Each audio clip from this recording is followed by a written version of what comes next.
നമസ്കാരം. മലയാളി വാർത്ത ഇൻസൈഡിലേക്ക് സ്വാഗതം. ഒന്നിന് 10 മടക്കി കൊടുക്കുക എന്ന് കേട്ടിട്ടില്ലേ? അക്ഷരാർത്ഥത്തിൽ അതാണ് അമേരിക്കയും ഇറാനും തമ്മിൽ ഇപ്പോൾ നടക്കുന്നത്. അമേരിക്കൻ സൈനിക താവളങ്ങളിൽ വളഞ്ഞിട്ടടിച്ചതോടെ തുടർച്ചയായ 6ാം രാത്രിയും ടെഹ്റാന്റെ ഭൂമി പിളർത്തി US ആക്രമണം. ഇനി അമേരിക്കൻ ആക്രമണം താങ്ങാൻ കഴിയുന്ന സ്ഥിതിയിലല്ല ഇറാൻ. തുടർച്ചയായ ആക്രമണത്തിൽ, അതും പോർ വിമാനങ്ങളുടെ ബോംബർ ആക്രമണത്തിൽ ഇറാന്റെ പല പ്രദേശങ്ങളിലെയും ഭൂമി വിണ്ടുകീറി തുടങ്ങി. ഭൂമി കുലുക്കം ഉണ്ടാകുമോ എന്ന് ഭയക്കുകയാണ് ജനങ്ങൾ. ആക്രമണമുണ്ടായ സ്ഥലങ്ങളിൽ നിന്ന് ജനങ്ങൾ ഒഴിഞ്ഞുപോയിക്കൊണ്ടിരിക്കുകയാണ്.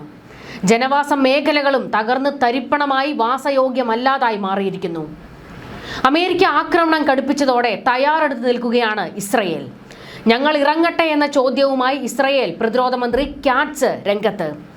ഇസ്രയേലിലെ തീവ്ര വലതുപക്ഷക്കാർ ഇസ്രയേൽ ഇറങ്ങാൻ സമയമായെന്ന് ആഹ്വാനം ചെയ്യുന്നു.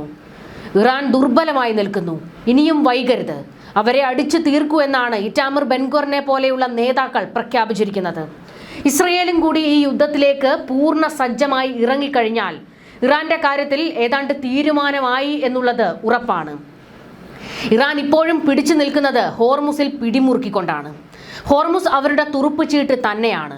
എന്നാൽ അമേരിക്കയുടെ ഭാഗത്തു നിന്നുണ്ടാകുന്ന വ്യോമാക്രമണങ്ങൾ അത് തടയാനോ അത് നേരിടാനോ കഴിയാത്ത ഒരു ശേഷിയിലേക്ക്, നേരിടാൻ കഴിയാത്ത അവസ്ഥയിലേക്ക് ഇറാൻ എത്തിയിരിക്കുകയാണ്.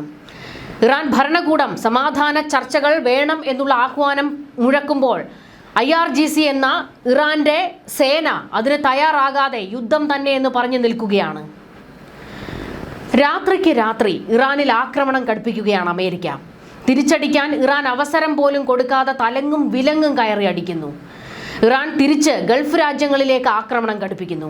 ഇതിനു മറുപടിയുമായിട്ട് അമേരിക്ക വീണ്ടും കയറി അടിക്കുന്നു. ഇതാണ് സംഭവിച്ചുകൊണ്ടിരിക്കുന്നത്. ഇരു രാജ്യങ്ങളും തമ്മിലുള്ള ഏറ്റുമുട്ടൽ പശ്ചിമേഷ്യയിൽ കൂടുതൽ രാജ്യങ്ങളിലേക്ക് വ്യാപിച്ചിരിക്കുകയാണ്. യുദ്ധക്കളത്തിലേക്ക് ഇറങ്ങാൻ രാജ്യങ്ങൾ നിർബന്ധിതരാക്കപ്പെടുന്നു. കുവൈറ്റിലെ ഒരു വൈദ്യുത ജലശുദ്ധീകരണ പ്ലാന്റിന് നേരെ ഇറാൻ ആക്രമണം നടത്തിയിട്ടുണ്ട്. കുവൈറ്റ് സർക്കാർ അത് സ്ഥിരീകരിച്ചിട്ടുണ്ട്. പ്ലാന്റിന് കേടുപാടുകൾ സംഭവിച്ചതായിട്ടാണ് ഔദ്യോഗിക വിശദീകരണം. ആക്രമണത്തിന്റെ ഉത്തരവാദിത്തം സംബന്ധിച്ച് കൂടുതൽ വിവരങ്ങൾ പുറത്തുവിട്ടിട്ടില്ല.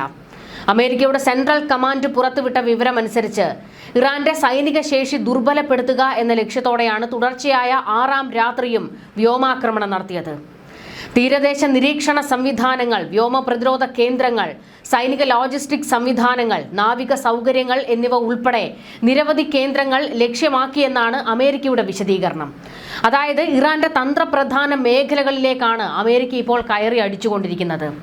ഇതോടെ വേവലാതിപ്പെട്ട ഇറാൻ തിരിച്ചടിക്കുന്നത് അറബ് മണ്ണിലേക്കാണ്. അറബ് മണ്ണിലെ പ്രധാന കേന്ദ്രങ്ങളിലേക്ക്, അതായത് എണ്ണ കേന്ദ്രങ്ങളിലേക്കും ശുദ്ധജല പ്ലാന്റുകളിലേക്കും ഒക്കെ കയറി അടിക്കുകയാണ്. ഇത് അമേരിക്കയെ സമ്മർദ്ദത്തിലാക്കുന്നതിന് വേണ്ടിയാണ്. അതായത് അറബ് രാജ്യങ്ങൾ ഈ യുദ്ധം അവസാനിപ്പിക്കണം എന്നുള്ള ആവശ്യവുമായി അമേരിക്കയുടെ മുന്നിലെത്തണം. അങ്ങനെ സമ്മർദ്ദത്തിന് വഴങ്ങി അമേരിക്ക ആക്രമണം അവസാനിപ്പിക്കണം. ഈ ഒരു ലക്ഷ്യത്തോടെയാണ് ഇറാൻ അറബ് മണ്ണിലേക്ക് നിരന്തരം കയറി അടിക്കുന്നത്.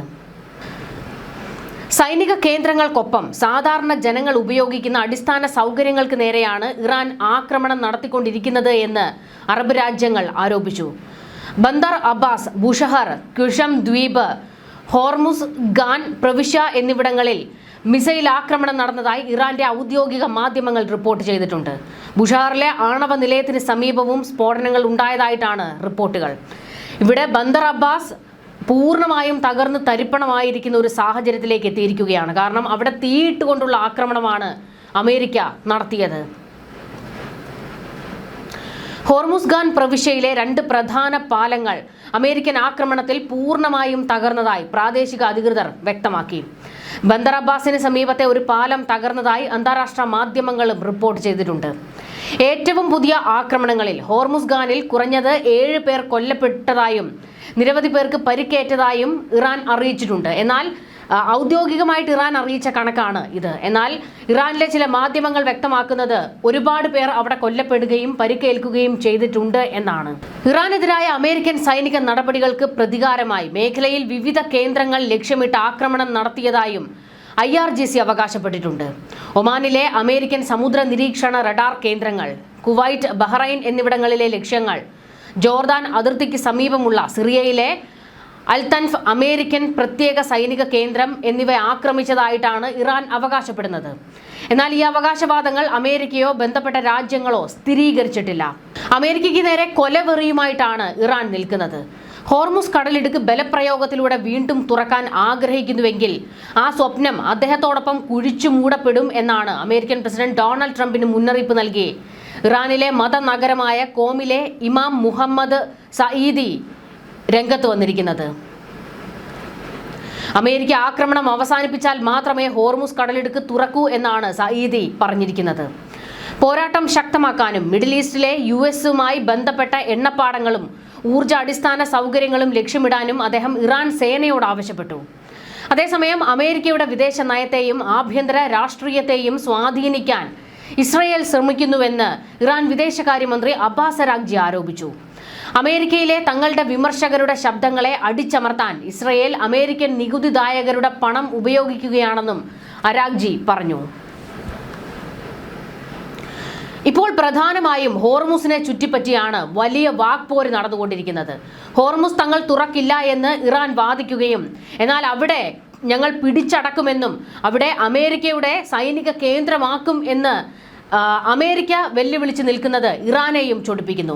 ഇരു കൂട്ടരും ഇപ്പോൾ ഹോർമുസിന്റെ കാര്യത്തിലാണ് പ്രധാനമായും അടിച്ചും തിരിച്ചടിച്ചും നിൽക്കുന്നത്. സംഘർഷത്തിന്റെ ഒരു പ്രധാന ബിന്ദുവായി മാറിയിരിക്കുകയാണ് ലോകത്തിലെ ഏറ്റവും പ്രധാനപ്പെട്ട എണ്ണക്കപ്പൽ പാതകളിലൊന്നായ ഹോർമുസ് കടലിടുക്ക്. അമേരിക്കയുടെയും ഇസ്രയേലിന്റെയും സൈനിക നടപടികൾക്ക് മറുപടിയായി കടലിടുക്കിലേക്കുള്ള പ്രവേശനം ഇറാൻ തടഞ്ഞതോടെ ആഗോള എണ്ണ വിതരണത്തിലും ചരക്ക് കപ്പൽ ഗതാഗതത്തിലും വലിയ ആശങ്കയാണ് ഇപ്പോൾ ഉയർന്നിരിക്കുന്നത്. ഒമാൻ ഉൾക്കടലിൽ അമേരിക്ക നാവിക സാന്നിധ്യം കൂടുതൽ ശക്തമാക്കിയിരിക്കുകയാണ്. അതായത് ഈ ഭാഗത്തേക്ക് കൂടുതൽ നാവികസേനയെ ഇറക്കിയിരിക്കുകയാണ് അമേരിക്ക. ഇതോടുകൂടിയാണ് ഇറാൻ ഇപ്പോൾ കൂടുതൽ ശക്തമായി അവിടേക്ക് നിലയുറപ്പിച്ചിരിക്കുന്നത്. ഞങ്ങൾ ഇനി മറ്റ് സംഘങ്ങളെ കൂടി ഇറക്കും എന്നുള്ള ഇറാന്റെ വെല്ലുവിളി, അതായത് ഹൂതികളെ കടലിടുക്കിലേക്ക് ഇറക്കും എന്നുള്ള ഭീഷണിയാണ്. എന്നാൽ അത്തരം തീവ്രവാദ ശ്രമങ്ങളുമായി ഇറാൻ ഇറങ്ങിക്കഴിഞ്ഞാൽ ടെഹ്റാൻ പിന്നെ ഉണ്ടാകില്ല എന്നും അവശേഷിക്കുന്ന നിങ്ങളുടെ പ്രോക്സികളെ അവരുടെ മടകളിൽ കയറി അടിക്കും എന്നാണ് ഇസ്രയേൽ വെല്ലുവിളിച്ചിരിക്കുന്നത്. ഇറാന്റെ തുറമുഖങ്ങൾക്കെതിരായ പുതിയ ഉപരോധ നടപടികളുടെ ഭാഗമായി അമേരിക്കൻ നാവികസേന ഒരു ഇറാനിയൻ എണ്ണക്കപ്പൽ പിടിച്ചെടുത്തതായിട്ട് സെൻകോം അറിയിച്ചിട്ടുണ്ട്. ഉപരോധം മറികടക്കാൻ ശ്രമിച്ച നിരവധി വാണിജ്യ കപ്പലുകളെ തിരിച്ചുവിട്ടതായും അമേരിക്ക അറിയിച്ചു. ഇറാനിലെ സിവിലിയൻ അടിസ്ഥാന സൗകര്യങ്ങൾ ആക്രമിക്കുന്ന അമേരിക്കൻ പ്രസിഡന്റ് ഡൊണാൾഡ് ട്രംപിന്റെ മുന്നറിയിപ്പിനെതിരെ ഐക്യരാഷ്ട്രസഭയുടെ മനുഷ്യാവകാശ ഹൈക്കമ്മീഷണർ വോൾക്കർ ടൂർക്ക് ഇപ്പോൾ രംഗത്തെത്തിയിരിക്കുകയാണ്. സാധാരണ ജനങ്ങൾ ആശ്രയിക്കുന്ന വൈദ്യുതി, പാലങ്ങൾ, കുടിവെള്ളങ്ങൾ തുടങ്ങിയ അടിസ്ഥാന സൗകര്യങ്ങൾ ബോധപൂർവം ആക്രമിക്കുന്നത് 1949 ജനീവ കൺവെൻഷന്റെ ലംഘനവും യുദ്ധക്കുറ്റവുമാകുമെന്ന് അദ്ദേഹം മുന്നറിയിപ്പ് നൽകി. കഴിഞ്ഞ മാസം നിലവിൽ വന്ന താൽക്കാലിക വെടിനിർത്തൽ കരാർ തകർന്നതോടെ നയതന്ത്ര ശ്രമങ്ങൾ വീണ്ടും ഇപ്പോൾ പ്രതിസന്ധിയിലായിരിക്കുകയാണ്. എങ്കിലും ചർച്ചകൾക്ക് അമേരിക്ക ഇപ്പോഴും തയ്യാറാണെന്ന് white house press secretary Caroline Leavitt അറിയിച്ചിട്ടുണ്ട്. ചൈനയും പാകിസ്ഥാനും ഇരു രാജ്യങ്ങളോടും ഉടൻ സൈനിക നടപടി അവസാനിപ്പിച്ച് ചർച്ചകളിലേക്ക് മടങ്ങാൻ ഇപ്പോൾ ആവശ്യപ്പെട്ടിരിക്കുകയാണ്. ലോകത്തിന്റെ ഊർജ്ജ സുരക്ഷയെ നേരിട്ട് ബാധിക്കുന്ന ഹോർമുസ് കടലിടുക്കിലെ സംഘർഷം കൂടുതൽ വഷളായാൽ ആഗോള എണ്ണ വിലയിൽ കടൽ ഗതാഗതവും ഗുരുതര പ്രതിസന്ധിയിലാകുമെന്ന് അന്താരാഷ്ട്ര ഊർജ്ജ ഏജൻസിയും മുന്നറിയിപ്പ് നൽകി. ചൈന ഇപ്പോൾ ഭയക്കുന്നത് പൂർണ്ണമായും ഹോർമുസ് അടഞ്ഞു കിടക്കുമോ എന്നുള്ളതാണ്. കാരണം അവരുടെ ഏറ്റവും പ്രധാനപ്പെട്ട കേന്ദ്രമാണ് ഹോർമുസ്. അവിടെ നിന്നാണ് എണ്ണ എത്തുന്നത്. അതുകൊണ്ട് ആ പാത അടഞ്ഞു കിടന്നു കഴിഞ്ഞാൽ ചൈനയെ സംബന്ധിച്ചിടത്തോളം വലിയ തിരിച്ചടി അവർക്കുണ്ടാകും. അതുകൊണ്ട് തന്നെ അറബ് രാജ്യങ്ങളുമായി ചർച്ച നടത്തിക്കൊണ്ടിരിക്കുകയാണ് ചൈന ഇപ്പോൾ. എത്രയും പെട്ടെന്ന് സമാധാന ശ്രമങ്ങളിലേക്ക് എത്തൂ എന്നാണ് അറബ് രാജ്യങ്ങളോട് ചൈന ആവശ്യപ്പെട്ടിരിക്കുന്നത്. അമേരിക്കയുമായി നിരന്തരം ഈ വിഷയത്തിൽ സംസാരിക്കൂ എന്നാണ് ചൈന പറഞ്ഞിരിക്കുന്നത്. അമേരിക്കയും ഇറാനും തമ്മിലുള്ള പോര് വഷളായിക്കൊണ്ടിരിക്കുന്ന പശ്ചാത്തലത്തിൽ ടെഹ്റാനിലെ പ്രധാന കേന്ദ്രമായ എങ്കേലാബ് സ്ക്വയറിൽ ഒരു ഭീമൻ പരസ്യ ബോർഡ് ഇപ്പോൾ പ്രത്യക്ഷപ്പെട്ടിരിക്കുകയാണ്. അമേരിക്കൻ പ്രസിഡന്റ് ഡൊണാൾഡ് ട്രംപ് കണ്ണുകൾ അടച്ച് മൂടി ഒരു കറുത്ത ശവപ്പെട്ടിക്കുള്ളിൽ കിടക്കുന്ന രീതിയിലുള്ള ചിത്രം ഇപ്പോൾ പുറത്തു വന്നിരിക്കുകയാണ്. ഇതിനൊപ്പം ഞങ്ങൾ ട്രംപിനെ കൊല്ലും എന്ന ഭയപ്പെടുത്തുന്ന വാചകവും രേഖപ്പെടുത്തിയിട്ടുണ്ട്. ഇറാൻ തന്നെ വധിക്കാൻ ഗൂഢാലോചന നടത്തുന്നുണ്ടെന്ന് ട്രംപ് പരസ്യമായി പറഞ്ഞ ദിവസങ്ങൾക്കകമാണ് ഇറാൻ ഭരണകൂടത്തിന്റെ ഭാഗത്തു നിന്നും ഇത്തരമൊരു കടുത്ത നീക്കമുണ്ടായിരിക്കുന്നത്. ആയതുള്ള അലി ഖമനേയുടെ വധത്തിന് പ്രതികാരം ചെയ്യണമെന്ന് സർക്കാരുമായി അടുത്ത ബന്ധമുള്ള തീവ്ര നിലപാടുകാർ ആവശ്യപ്പെടുന്ന സമയത്താണ് ഈ ഒരു പരസ്യ ബോർഡ് സ്ഥാപിച്ചിരിക്കുന്നത് എന്നതും ശ്രദ്ധേയമാണ്. ഖമനേയിയുടെ മരണത്തെ തുടർന്ന് ഇറാനിൽ ഒരാഴ്ച നീണ്ടുനിന്ന വിലാപയാത്രാ ചടങ്ങുകളിൽ അമേരിക്കയ്ക്കെതിരെയുള്ള ജനങ്ങളുടെ കടുത്ത രോഷം പ്രകടമായിരുന്നു. ഈ ദിവസങ്ങളിൽ ഇറാനിലെ പ്രമുഖ നഗരങ്ങളിലെല്ലാം അമേരിക്കയ്ക്ക് മരണം എന്ന മുദ്രാവാക്യങ്ങളും ട്രംപിനെ കൊല്ലുക എന്നെഴുതിയ വലിയ പോസ്റ്ററുകളും ഒക്കെ നിറഞ്ഞിരുന്നു. ഞങ്ങൾ ആ കണക്ക് വീട്ടും എന്നാണ് ഇറാൻ പറഞ്ഞിരിക്കുന്നത്. അതായത് ഇറാനിൽ ആയത്തുള്ള അലി ഖമനേയിയുടെ അനുയായികളായ ലക്ഷക്കണക്കിന് ചെറുപ്പക്കാരുണ്ട്. ഇവരുടെ കൈകളിൽ ഉണ്ടായിരുന്ന ബാനറുകളിൽ എഴുതിയിരുന്നത് ട്രംപിനെ കൊല്ലും എന്ന് തന്നെയായിരുന്നു. ട്രംപ് ശവപ്പെട്ടിയിൽ കിടക്കുന്ന ചിത്രമുള്ള ഈ ഭീമൻ ബോർഡ് ഇരു രാജ്യങ്ങളും തമ്മിലുള്ള വാക്പോരുകളുടെ തീവ്രത പരമാവധിയിൽ എത്തിച്ചിട്ടുണ്ട്. ഈ ബോർഡിന് താഴെയായി മിനാബിലെ കുട്ടികളുടെ ഓർമ്മയ്ക്കായി എന്ന് പ്രത്യേകം എഴുതിയിട്ടുണ്ട്. യുദ്ധം തുടങ്ങിയപ്പോൾ ഇറാന്റെ അതിർത്തി നഗരമായ മിനാബിലെ ഒരു പ്രൈമറി സ്കൂളിന് നേരെ അമേരിക്ക നടത്തിയ മാരകമായ വ്യോമാക്രമണത്തെ കുറിച്ചുള്ളതായിരുന്നു ഈ ഓർമ്മപ്പെടുത്തൽ. അന്ന് 120 കുട്ടികൾ ഉൾപ്പെടെയായിരുന്നു മരണപ്പെട്ടത്. 180ഓളം മരണമാണ് അവിടെ റിപ്പോർട്ട് ചെയ്തത്. ഇതിനുള്ള പ്രതികാരമാണ് ട്രംപിന്റെ കൊലപാതകമെന്നാണ് ഇറാന്റെ വാദം. പൊതുവെ പൊതുവേദികളിൽ വരാത്ത ഇറാന്റെ ഇപ്പോഴത്തെ പുതിയ പരമോന്നത നേതാവ് മൊജിതബ ഖമനേയി അത്യപൂർവമായി നടത്തിയ ഒരു പരസ്യ പ്രസ്താവനയ്ക്ക് ശേഷമാണ് ട്രംപിനെതിരെയുള്ള ഭീഷണി ഇത്ര ശക്തമായത്. മൊജിതബയുടെ വാക്കുകൾ ഒന്ന് പരിശോധിക്കാം. ഈ 2 യുദ്ധങ്ങളിലായി രക്തസാക്ഷികളായ നമ്മുടെ നേതാക്കളുടെയും നിരപരാധികളുടെയും പവിത്രമായ ചോരയ്ക്ക് ആ കുറ്റവാളികളും അപമാനിതരുമായ കൊലയാളികളിൽ നിന്ന് ഞങ്ങൾ തീർച്ചയായും പ്രതികാരം ചെയ്യുമെന്ന് പ്രതിജ്ഞ ചെയ്യുന്നു. ഈ പ്രതികാരം നമ്മുടെ രാജ്യത്തിന്റെ ആവശ്യമാണ്. അത് ഞങ്ങൾ നടപ്പാക്കുക തന്നെ ചെയ്യും.